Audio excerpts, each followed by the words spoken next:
the sunlight will give us cancer, skin cancer. Yes. And you say that's absolutely not true. No, there is no proof to that effect. In fact, it's the opposite. That lack of sunshine causes skin cancer. You may know that many people have skin cancers in areas that are never even exposed to the sun. That's true. And so it's not the sun. The UVB is now taken off the hook. It's no longer the culprit. There's a brand new study that just came out and it showed that UVB doesn't cause the cancer. It's the UVA.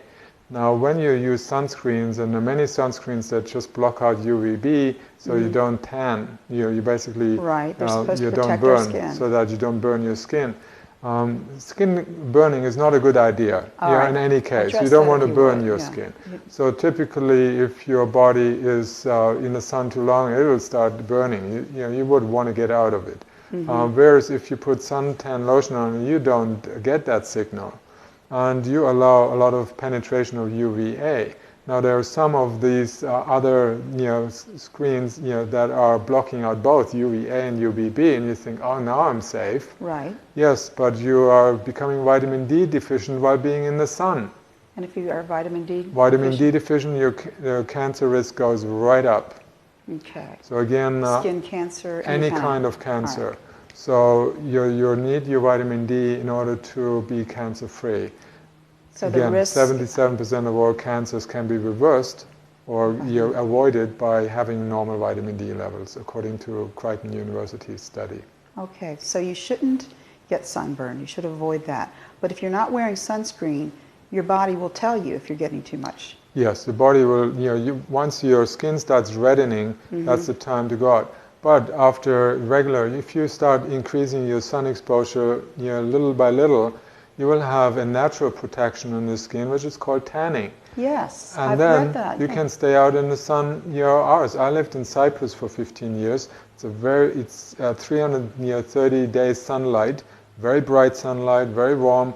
I could stay out in the sun all day long and would never have any sunburn or any damage to the skin. Because the best sunscreen is a good tan. Yes, and again, the people in the countries where they have the highest UV radiation, that is the equator, the countries near the equator, or the high altitude, the Swiss Alpine mountains or the German Alps, you have 400% more exposure to UV radiation.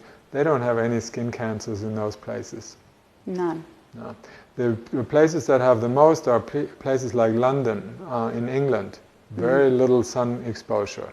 The northern plains, Norway, Denmark, Finland, Scotland, the most, and Canada.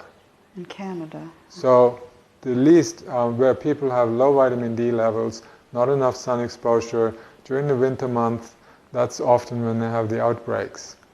But we can actually harm our skin by using sunscreens? Definitely. Sunscreens they're composed of sometimes dozens of chemicals, carcinogens, that are normally, if you put that in the food, let's say if a food processing company like Healthy Choice or whatever would put that in the food, they would lose their license and the owners would be imprisoned because it's extremely dangerous to put that in the food. But you're allowed to put it on the skin. Where is it going? After an hour, you put some more on it because it's gone. You absorb most of that stuff. These chemicals are highly absorbable. They enter the bloodstream, and where do they go? They go to the liver. And then the liver has to break them down. But that overtaxes the liver. You may go into that producing a lot of intrahepatic gallstones. And some of them accumulate in the tissues, in the connective tissues. And if they happen to be in the skin area, under the skin, they saturate there, you may develop skin cancer because you took the sunscreens. So sunscreens are now a leading cause of skin cancer because people are slathering it on their skin and they absorb that stuff. And then the other problem that happens, they wash off that stuff with soap. So they soap the whole body afterwards to get it off. And with it, they get rid of all the vitamin D that incidentally or accidentally may have been created on the skin. When you use soap after sunbathing, let's say even without sunscreens, if you just make vitamin D, make sure you don't use soap to wash your skin except under the arms and in the genital area where the sun doesn't go anywhere and the vitamin D is not made. You don't want to wash it off because the vitamin D stays on your skin for up to 48 hours and gradually is absorbed, and that's how you are building it in the body. So you don't want to wash it off. Not right with away. soap, not right away. Okay. So soap is not necessary anyway. I've not used soap except when you make your hands dirty with oil or something else. So you don't want to diminish your skin of the vital bacteria that live there, that reside there, that keep the skin healthy and nourished and produce certain vitamins actually on the skin. So the bacteria are best friends. You don't want to kill them off all the time.